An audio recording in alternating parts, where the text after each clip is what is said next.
Also today, after a short delay, Oklahoma death row inmate Philip Hancock was executed this morning. His execution somewhat controversial because the Pardon and Parole Board recommended clemency for him, which the governor denied in the 11th hour. Hancock was sentenced to death for the 2001 killings of Robert Jett Jr. and James Lynch in Jett's Oklahoma City home. News 4's Caitlin Ogle is in McAllister and has the breaking news update. 3 asesinatos en casi 20 años, todos alegados como defensa propia. Y sus últimas palabras le harán comprender por qué nunca admitió su culpa. Desde 1982 hasta 2001, Philip Dean Hancock cobró la vida de 3 hombres insistiendo cada vez que solo se estaba protegiendo. Hoy, 30 de noviembre de 2023, después de 19 años en el corredor de la muerte en la Penitenciaría Estatal de Oklahoma, Philip Dean Hancock será ejecutado por inyección letal. De ser un niño que protegía a su hermano discapacitado, a convertirse en un asesino en serie. Su última comida fue solo pollo frito de KFC. Sus últimas palabras estuvieron llenas de odio hacia quienes lo llevaron ante la justicia, y se llevó a la tumba el secreto de sus verdaderos motivos detrás de cada asesinato. Este contenido contiene elementos de violencia y crimen real. Se recomienda discreción al espectador.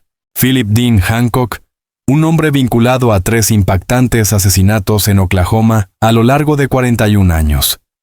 El primer caso en 1982 le valió solo 3 años de prisión por homicidio involuntario en primer grado. El segundo caso en 2001 fue un doble asesinato que lo llevó a una sentencia de muerte. El detalle notable es que en los 3 casos, Hancock insistió en que solo estaba actuando en defensa propia. ¿Le cree usted? Comente abajo. Charles Lester Warren nació el 20 de junio de 1954 y creció en una familia normal en Oklahoma City. En 1982, a la edad de 27 años, Warren vivía la vida de un pequeño traficante de drogas en un parque local. Al mismo tiempo, Philip Dean Hancock tenía solo 18 años habiendo entrado en la adultez, con un pasado de cuidado a su hermano discapacitado y de ser testigo de violencia doméstica. 2 caminos de vida diferentes estaban destinados a cruzarse el fatídico día del 26 de mayo de 1982. 19 años después estaban Robert Lee Jett Jr., nacido el 12 de febrero de 1963, un hombre de 38 años con un historial de suministro de drogas. Su amigo James Vincent Lynch III, nacido en 1943, tenía 58 años y era un visitante habitual en la casa de Jett, donde consumían drogas juntos. Mientras tanto, Hancock, ahora de 37 años, un hombre que ya había matado y cumplido condena, salía con una mujer que tenía una relación de tráfico de drogas con Jett. Pero había un detalle sobre Robert Jett que ni siquiera su familia conocía. Había advertido a sus amigos que un hombre llamado Hancock estaba actuando de manera amenazante y violenta, pero nadie se tomó en serio su advertencia. Según expertos en psicología criminal, los niños que crecen en hogares violentos y asumen responsabilidades excesivas a menudo desarrollan un mecanismo de defensa hiperactivo. Pueden desarrollar un desprecio por la ley y recurrir fácilmente a la violencia para resolver conflictos. Al analizar la cronología de Hancock, vemos un patrón claro de un niño que protegía a su hermano con los puños, a un joven de 18 años que se protegía con un arma, y luego a un hombre de 37 años que se defendía, matando a 2 personas. Este es un patrón típico de escalada. Cada uso de la violencia es más grave que el anterior. Hay 5 señales de advertencia que todos deberían conocer sobre individuos con potencial violento. Primero, un historial de violencia doméstica. Segundo, consumo temprano de drogas. Tercero, una actitud de justificar la violencia como la defensa propia. Cuarto, falta de empatía por las víctimas. Y quinto, un patrón de escalada en la gravedad de la violencia. El 26 de mayo de 1982, Charles Warren estaba realizando sus negocios habituales en el parque cuando se encontró con un joven de 18 años, llamado Philip Hancock. Aparentemente había un problema con un anillo que había desaparecido de la casa de Warren. y Warren sentía que Hancock podría estar involucrado. Decidió confrontarlo directamente usando su tamaño físico para intimidar al joven y hacerle confesar. En la mente de Warren, esta era una forma normal de resolver disputas en su mundo. Para Hancock, él se veía amenazado por un hombre mayor y más grande, con una reputación en el mundo criminal. Cuando Warren lo abofeteó y amenazó con sacarlo de su coche y golpearlo, Hancock sintió que su vida estaba en peligro. Vio el rifle calibre .22 de su amigo Kenneth Ray Halsey y decidió defenderse. Para Patrick Michael O'Brien, el joven de 16 años en la escena vio a Hancock siendo golpeado por Warren y escuchó a Hancock decir que quería dispararle a Warren. O'Brien intentó disuadir a Hancock de esta peligrosa idea, pero fracasó. Se convirtió en testigo de un asesinato que podría haberse evitado.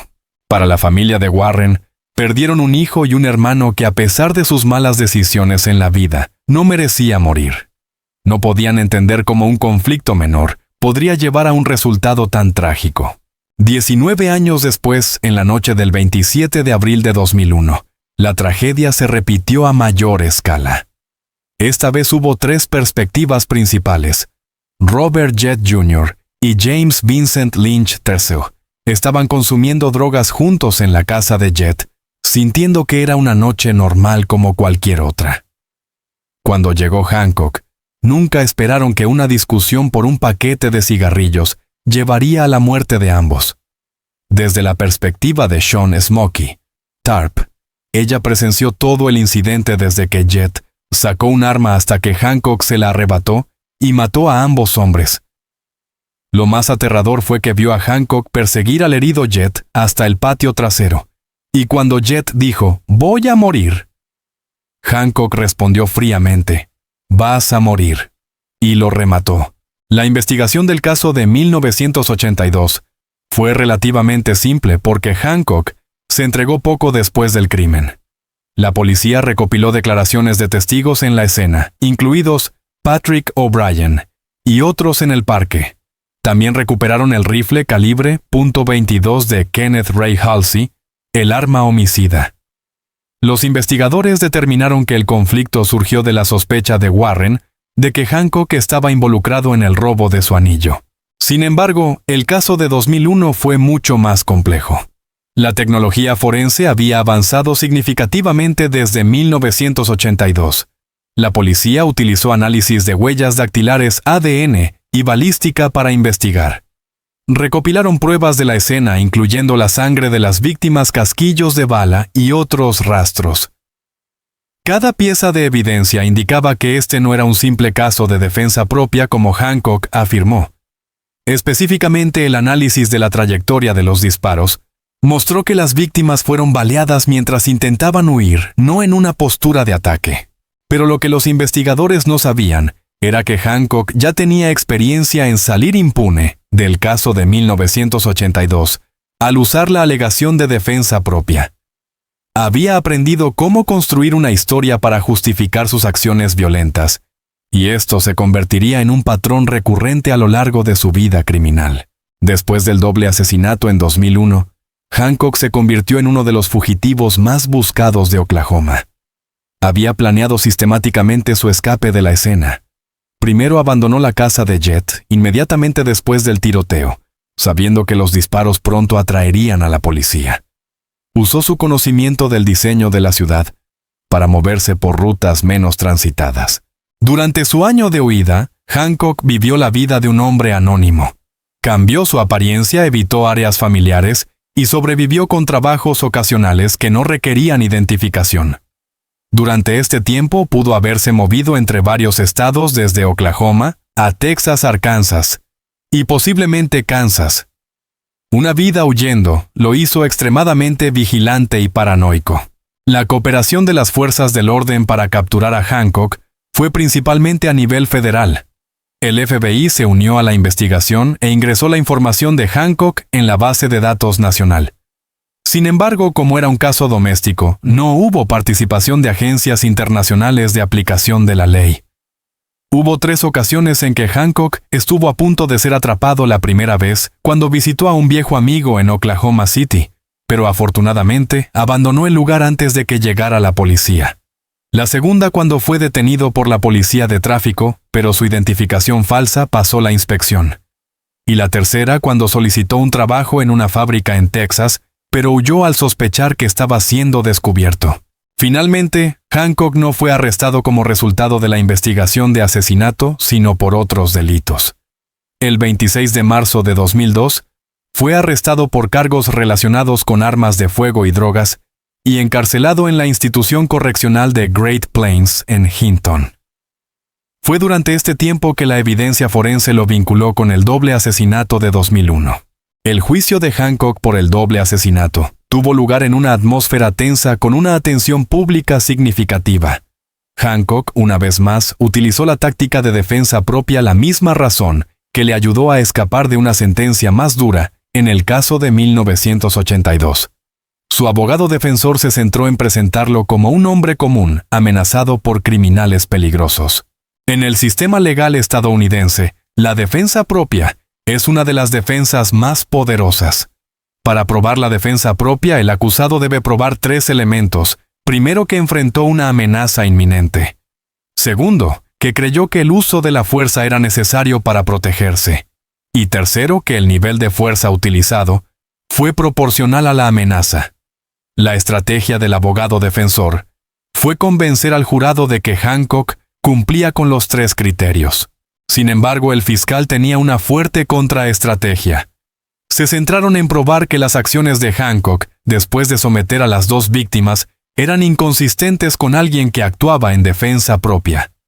El acto de perseguir al herido Jett hasta el patio trasero y decir, «Vas a morir», antes de rematarlo, demostró que era un acto de venganza, no de defensa propia.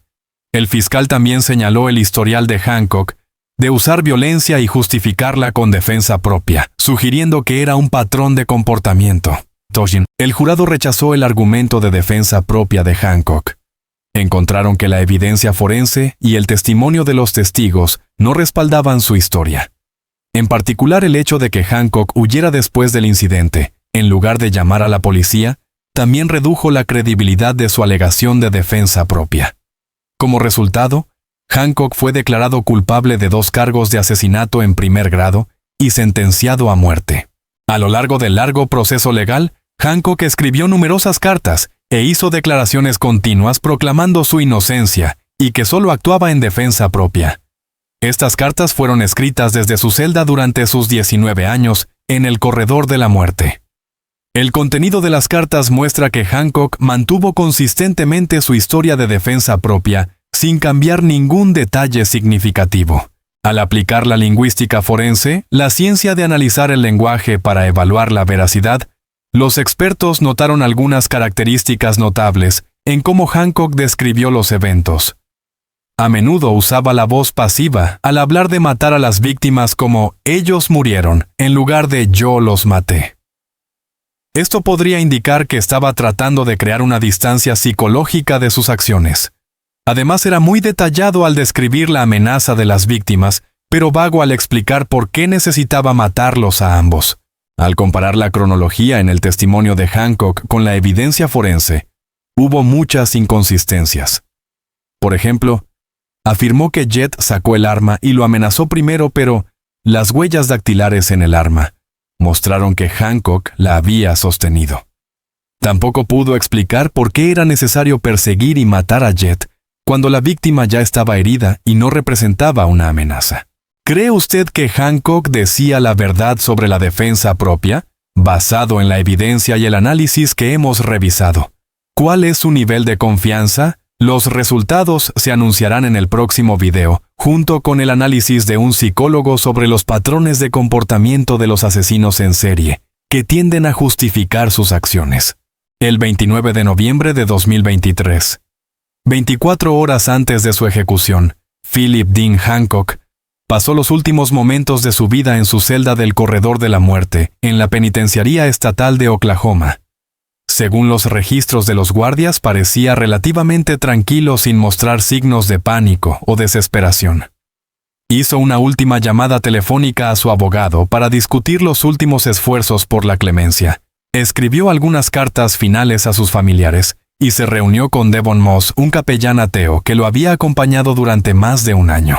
El estado de ánimo de Hancock fue descrito como resignado, aceptando su destino, pero aún resentido con la decisión del tribunal. La última comida que Hancock pidió fue bastante simple y algo simbólica. Quería un balde de pollo frito de carne oscura de KFC, solo la carne oscura sin acompañamientos, y una botella de cerveza de raíz.